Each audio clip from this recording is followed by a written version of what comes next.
xalay saake waxa la soo diro kale gabar muslimada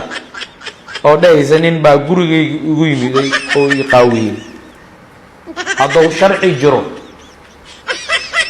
wa in sharciga la ilaaliya gabarii adiga sharciga ilaali waay anuu hadda garan maayo mogtahay wax kaloo run kuu sheego oo aniga ahayn gabadhii aabaheed iyo hooyadeed iyo walaalaheedu guriga joogo ay fadhiga nin ajnabiya la gelay albaabkana waxay u dhigeen daasadaha caanaha lagu keeno xoogaa yaree albaabkii hoolaad guriga ku haysaa marka hoolaad qabsan rabtaa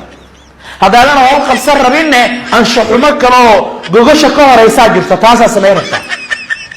cabitaanaa loo samaynaa xoogaa yaruu jibisaa loo samaynaa albaabkaa la gaabinaa afka waxaa la isku gelinaa baradho iyo cabitaan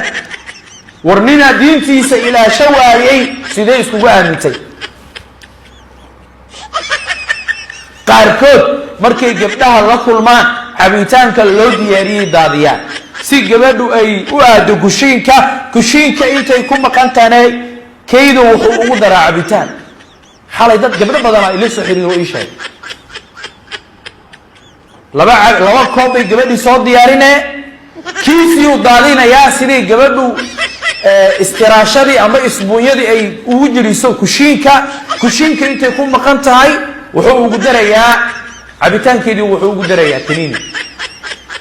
hadhowkii uga shaqaysanaa marka naasaha iyo xulusta iyo abatashto ka sawiraya